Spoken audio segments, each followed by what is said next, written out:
નમસ્કાર, પ્રણામ, સ્વાગત છે તમારે નવા વિડીયોમાં। મિત્રો પસંદ આવે તો વિડીયોને લાઈક, શેર અને નવા હોય તો ચેનલને સબસ્ક્રાઇબ જરૂરથી કરજો। શ્રીમદ દેવી ભાગવત કાર્તિકેય અગસ્ત્યને ફરી એક દ્રષ્ટાંત સંભળાવ્યું।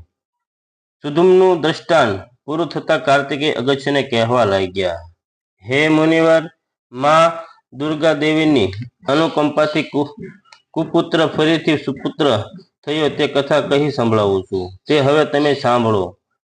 પૂર્વ ઋત્વાક મુનિ થઈ ગયા। આ મુનિવર જ્ઞાન, બુદ્ધિ તથા તપ જપમાં અતિ ઉત્તમ એવા અનુષ્ઠાનનો કરી પોતાને સંતોષ આપતા।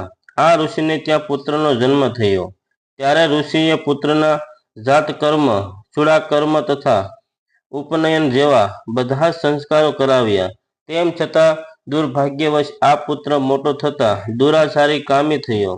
ત્યારે ઋત્વાક મુનિ આમ ઘણા દુઃખી થયા। પોતાના દુર્ભાગ્યને કોસવા લાગ્યા। મનમાં કઈ વિચાર કરી તેઓ ગુર્ગમુનિના આશ્રમે આવી પોતાના દુઃખની વાત મુનિને કહી સંભળાવી અને પ્રશ્ન કર્યો, હે ગર્ગમુનિ, મારા આવા પવિત્ર અને સદાચારી કુળમાં એવો પુત્ર કેમ ઉત્પન્ન થયો?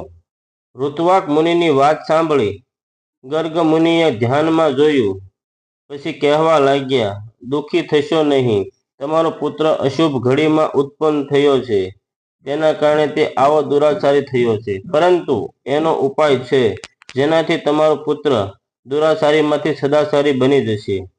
હે ઋત્વાક મુનિ, તમે પરાંબામાં હતા ભગવતીની કૃપા મેળવવા માટે તેમની આરાધના કરો। માં જગદંબા પ્રસન્ન થશે અને એમની કૃપાથી તમારું દુઃખ દૂર થશે।